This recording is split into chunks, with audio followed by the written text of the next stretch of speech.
Everyone talks about self-love as if it's a destination, reaching the higher or perfect version of ourselves. But self-love has never been about chasing anything. It's about accepting ourselves in the present moment without judgment or criticism. It means embracing our past, our present, and our future. It's about understanding ourselves and showing compassion for who we are in every single moment. Even though I'm just a girl, I am also a woman. Hello, my sweethearts. Long time no see. Self-love is unconditional self-acceptance. Will be divided into 5 chapters. Chapter 1, glow up or self-criticism. Chapter 2, you love yourself too much. Chapter 3, embracing imperfections. Chapter 4, detaching from external conditions. Chapter 5, self-love affects relationships. Chapter 1, glow up or self-criticism. For the longest time, I thought self-love meant always glowing up, constantly chasing the higher version of myself, always aiming for the next level. It felt like the only way to truly love myself was to keep improving, to always be in the process of becoming someone better. A lot of social media content I see reinforced that belief. Everywhere I looked, it was like there were checklists for self-love, fitness goals, skincare routines, productivity hacks. It felt like I had to be doing all of these just to deserve that feeling of loving myself. But after a while, I started to question it. I realized that the more I chased this higher version of myself, the more I felt like I wasn't enough as I was. Self-development was supposed to be empowering, but sometimes it felt like it was just pushing me to find faults in who I am right now. I was constantly analysing, picking apart little things I thought I needed to fix. Was I glowing up, or was I never satisfied with myself? It hit me one day. This chase was coming from a place of lack. I was so focused on becoming better that I wasn't even appreciating the person I had already become. I was so busy trying to fix myself that I forgot to be grateful for who I was in that very moment. And that's when it clicked to me. Self-love isn't about becoming someone else, isn't about becoming the future version of ourselves. It's about loving who you are right this second, right now. Social media often makes us believe that self-love is tied to a destination. Like once you've achieved a certain look, a certain level of success, or ticked off a lot of goals, then you can love yourself. But I started to realize that this endless chase for perfection was robbing me of peace in the present moment. The more I focused on what I thought I needed to change, the more I drifted from truly accepting myself.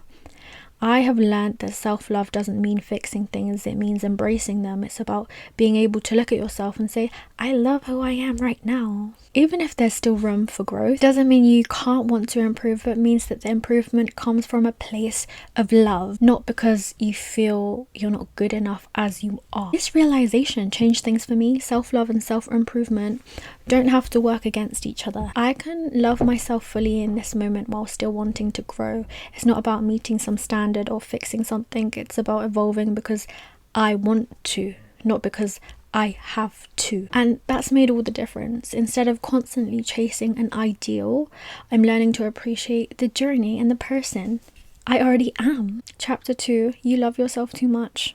This episode was actually requested by a lot of people in my DMs. They were saying that they can see how much self-love I have.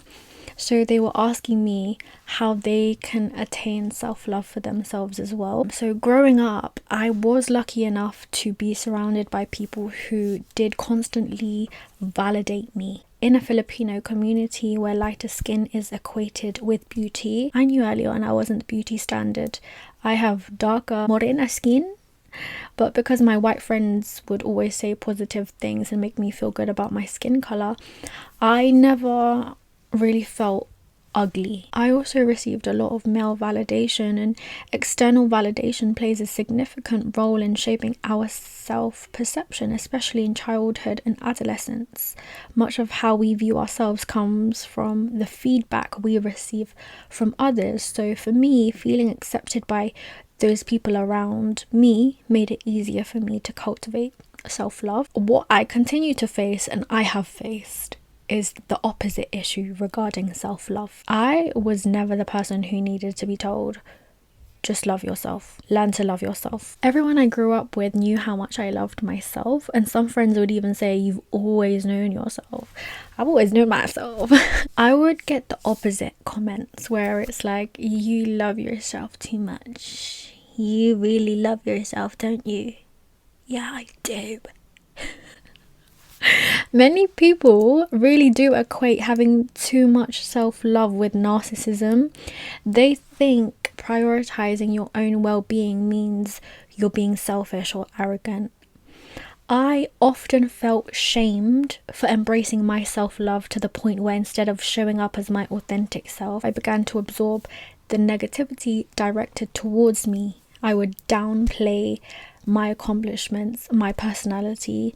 I'd want to hide the amount of love I have for myself because in the past it has only brought criticism from other people. It's like, you shouldn't love yourself too much. I think that's where many of us struggle, where we're in a world where we're constantly told to just love yourself.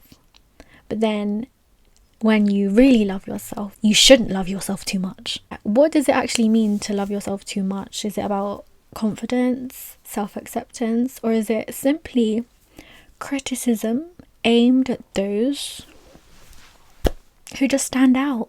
When you don't hate yourself, it can trigger people's insecurities. Then they try and project onto you. They're confused as to why you don't hate yourself the way they hate themselves.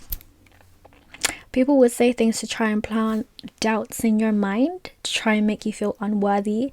Those who really love themselves can fully accept themselves, so it reflects on how they also treat others. Loving yourself fully has never been a negative trait. It is the foundation for setting boundaries, recognizing your worth, and treating yourself with kindness and respect you deserve. Self-love empowers us to advocate for ourselves and be ourselves without judgment. Chapter 3, Embracing Imperfections. People might see the self-love I have now or have always had, but they don't see the constant work that constantly goes into loving myself. I don't wake up every single day thinking, wow, I'm the baddest, I love myself, wow, I'm beautiful.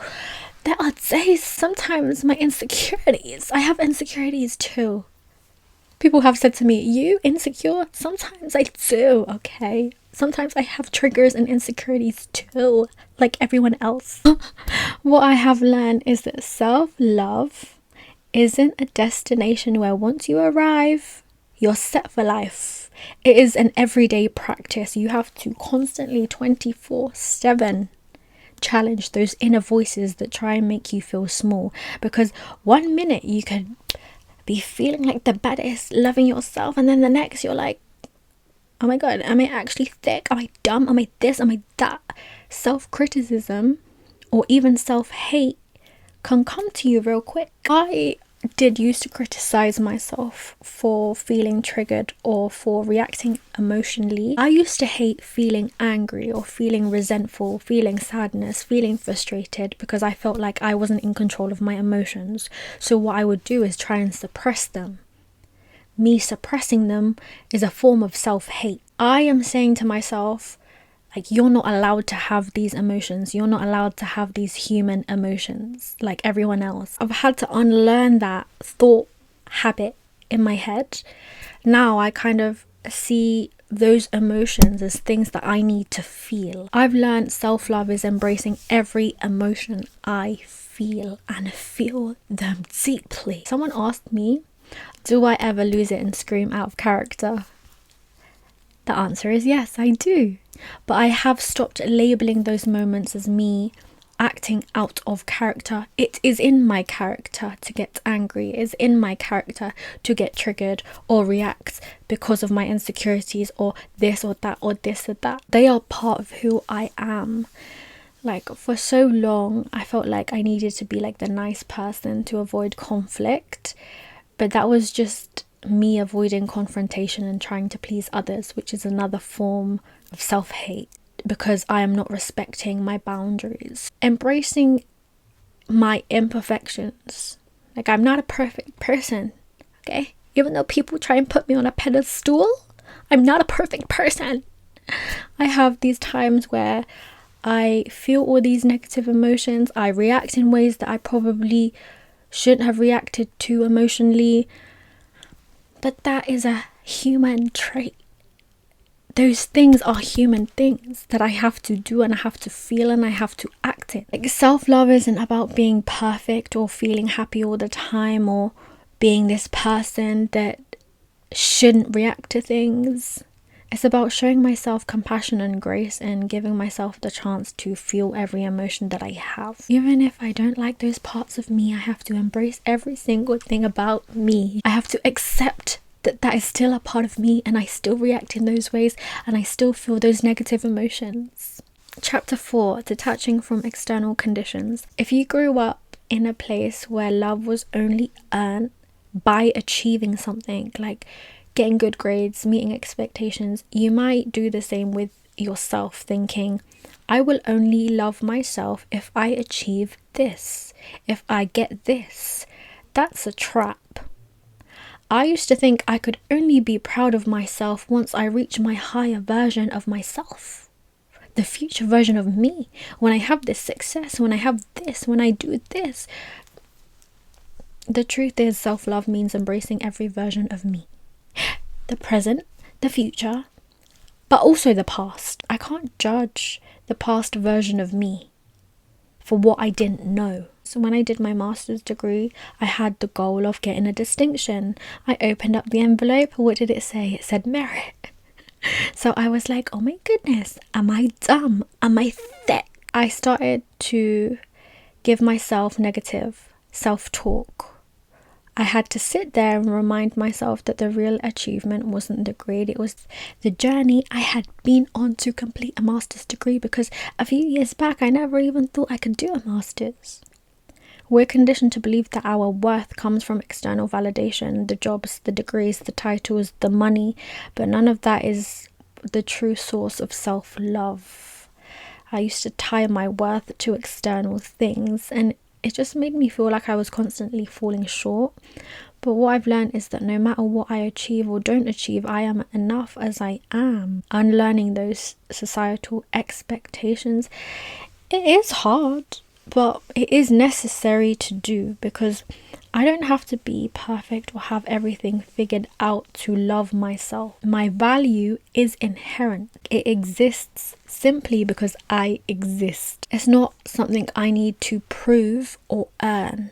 Now, instead of setting conditions for when I love myself, I remind myself that I am actually worthy every single step of the way, every stage of my life, whether I've hit them goals or not. No external achievement will make me feel worthy. Only I can give that to myself by accepting and loving who I am right now without all the conditions. Chapter 5, Self-Love affects relationships. So I did a poll on Instagram asking, do you think the amount of self-love you have affects your relationships? The majority of people said yes, and I actually agree. The way we love ourselves, our patience, insecurities, sense of worth, sets the tone for every relationship we have. It shapes how we show up, what we tolerate, and what we expect from others.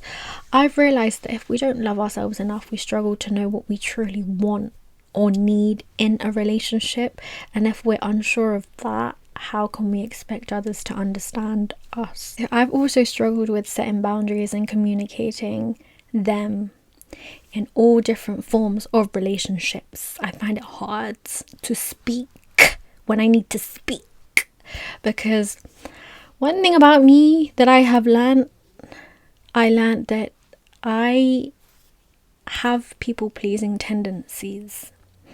I have been a heavy people pleaser. It has only been this year that I'm starting to affirm my boundaries. I am very much working on that side of me. People pleasing is a form of self-hate, because we're neglecting our own emotions and our boundaries for the sake of other people's comfort. When we can't communicate our boundaries, that's when the relationship's a bit rocky, you know?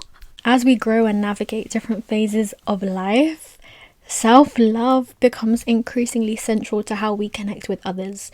The more I nurture my relationship with myself, the more fulfilling the relationship I have around can become. Like, I do believe self-love is the foundation of any healthy relationship. When you have a strong sense of self-worth, you can stand firm in your values and communicate your needs without relying on external validation.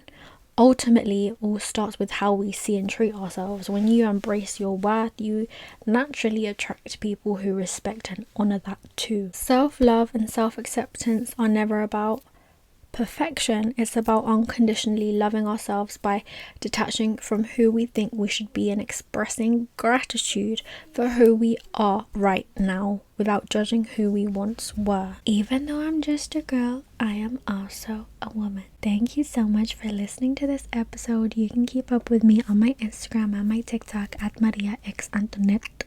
You can listen to past episodes on Spotify, Apple Podcasts and YouTube. Any inquiries, you can email info@mariaxantonette.com, and I will see you in my next video. Bye. Love you. Bye.